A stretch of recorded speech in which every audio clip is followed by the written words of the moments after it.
Pokémon, a series about cute little animals who form inseparable bonds with their trainers to fight other Pokémon in order to be the very best, like no one ever was. Or at least that's what Nintendo wants you to think. Have you ever thought that just maybe your level 12 Rattata doesn't want to fight that level 70 Mewtwo? Or what about that Pidgey you caught back in Route 1 just to fill out the Pokédex who is doomed to spend eternity inside your PC? Gotta catch them all, you say? You're a sick, twisted individual. Thankfully, our friends at PETA won't stand for this. Now, if you're unaware of what PETA is, they are an animal rights activist group founded in 1980. They are known for many wonderful acts, such as their outright freaky ads and putting down a 9-year-old girl's chihuahua in 2014. And no, I am not making this shit up. Anyways, PETA won't stand for animal violence, even if those animals are fictional or digital. So in order to combat the evil Pokemon Black and White games that released in 2010, they released their own Pokemon games in 2012. So let's load this game up and see if they can change our minds about Pokemon. Oh, Pokemon Black and Blue. I wish I could make this shit up. First thing I gotta mention is that this game is actually a web-based game that you must play on their official website. So the first thing you actually see is this really fucked up Pikachu with the chain on his neck and bite marks all over his ears. Really fucked up thing to do to a Pikachu, really. But then you see that he's holding up a sign that says, "I support Team Plasma," which, if you aren't aware, is the terrorist organization in Unova, so maybe this fucker deserved it. Over to the right, we have Professor Juniper, who got struck by lightning because what the fuck is going on with her hair? Also, she's covered in blood and is missing a shoe for some reason. All of this is before you load the fucking game, by the way. And when you do, you are treated to this beautiful title screen, a masterpiece. You have Tepig, who had his ears cut off, Oshawott, who's about to catch a public indecency charge. Seriously, dude, you might want to put on some fucking pants. And last but not least, Snivy, whose only problem is that he has a needle in his head. Oh yeah, dude, I think if you just hold still, there, problem solved. As battling Pokemon grew in popularity, generations of children were growing up believing that Pokemon exists for no other reason than to be used and abused by humans. Children learned about dominance instead of compassion. While Pokemon faced the worst abuses, children also started bullying each other. Yes, children started using Thunderbolt just like Pikachu told them to. Very fucked up. Until one Pokemon decided he'd had enough. You have escaped from your trainer, get ready to fight. Oh shit, who are we fighting? Red? Oh my god, okay. Looking a bit fucked up there, Charon. Now, if you don't know, Charon is your rival from Black and White, who has never owned a Pikachu, by the way. So I don't know how we ended up in his possession. And I guess he got hungry and took a bite from my ear. Oh man, he's gonna regret that. I don't know whether to use Quick Attack, Thunder Shock, or Group Hug. Yeah, two of my moves seem to be a pink PETA type move where I could either Group Hug or Protest. Oh, I see. I've played Undertale too. I know what to do.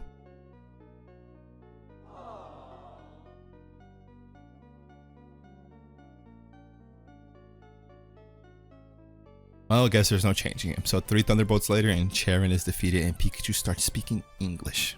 Pokemon are not yours to abuse, Charon. We exist for our own reasons. At least I hope he's speaking English. Pikachu, Pika Pika, Pika Pika Pika. He then tells us his Tepig is very happy to be with him, except no she isn't, and she joins her team. Charon then faints. I guess Charon had a thing for ears since Tepig's ears are also injured. We then go to a literal fucking war zone. Oh my god, I think Pokemon fighting should be the least of your concerns when your town looks like this.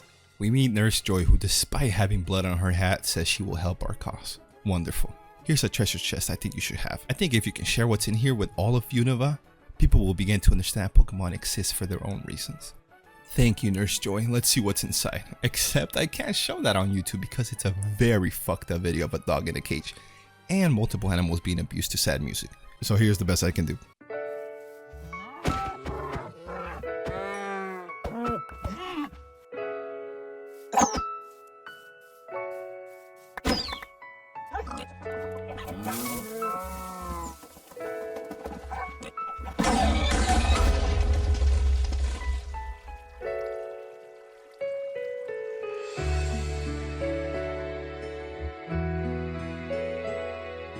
Awesome. Thank you, Nurse Joy. Really living up to that name, aren't we? Next, we have to fight Professor Juniper, who heard what happened to Charon and says she has come to stop us. Which, to be fair, she does have a point. We did beat a 14-year-old unconscious. But nah, have you seen what he did to my ear, lady? Fuck you. Take this protest.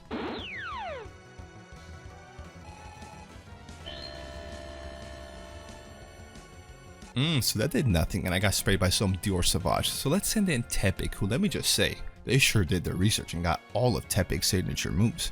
Takedown, Ember, Petition, Shame, which is what PETA should be feeling after making this god-awful game. Anyways, we hit her with Ember, which is super effective on professors, as we all know, and she is done for the fight. She felt such shame that she gave us her Snivy. After that, we move on and another treasure chest appears. I hope it doesn't have another sad video in it. Me too, buddy, me too.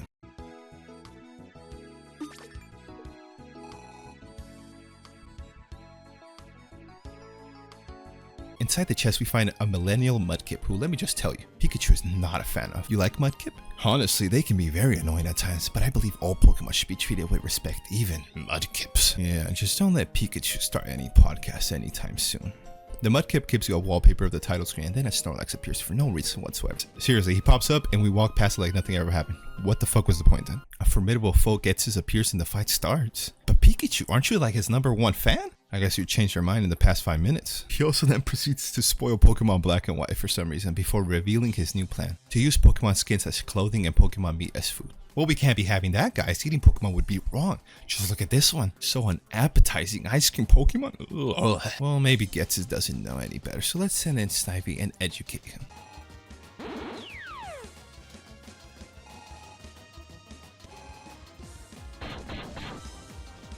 Well, you can't save everyone.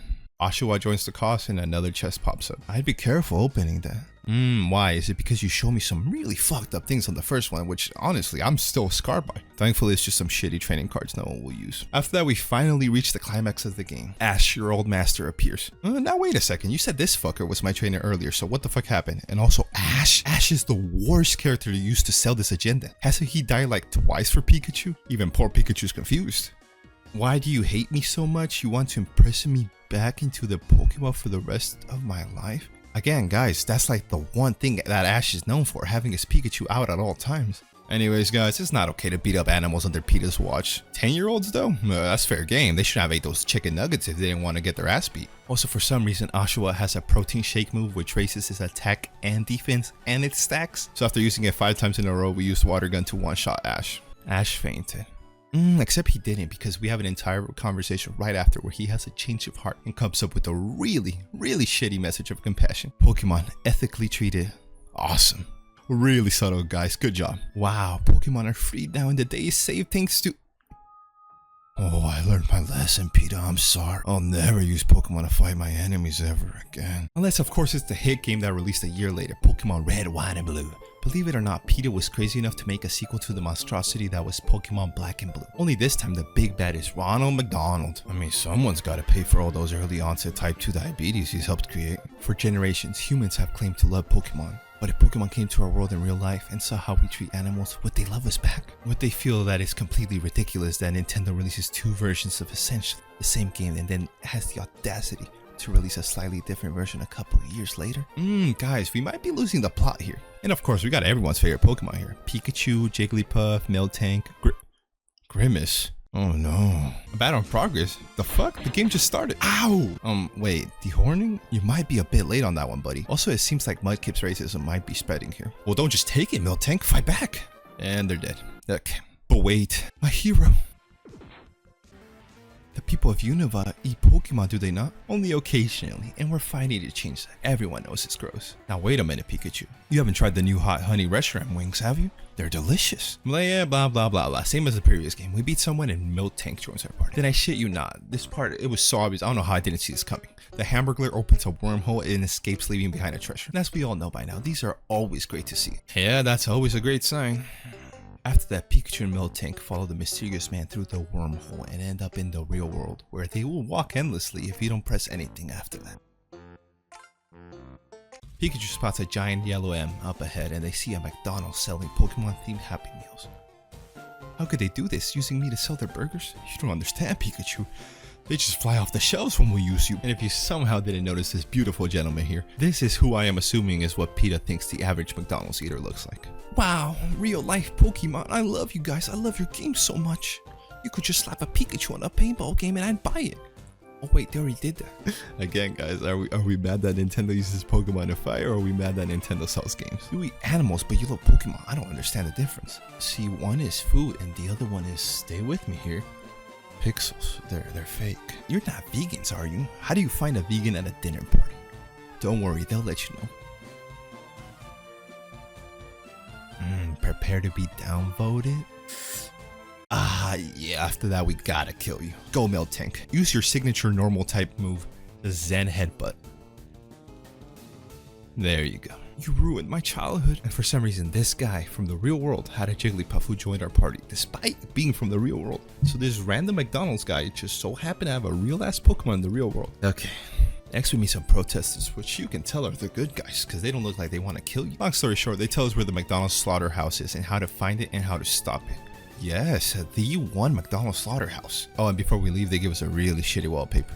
Oh, you're gonna love this next part. When we reach the slaughterhouse, we meet 2 minimum wage workers, and of course, Pikachu gets a wind of this, and he can't be having that, and brutally uses the electricity to kill them. But don't worry, we're the good guys. And of course, as we know by now, you get a Pokemon after every fight, so we get Grimace the fucking Pokemon. And no, that is not a mistake, as right after that, he tells us, no, I'm a rare Grimace Pokemon. I was a mutation created by McDonald's decades ago to convince children to eat their food made of tortured animals. Alright, fuck it, give it to me. Whatever, I'm ready to end this shit. Nothing's gonna surprise me anymore. Ronald? A great darkness appears. Oh no, I'm sorry, I'll never eat a McChicken. Maybe he's friendly? McPunishment? No, don't hurt my Pokemon.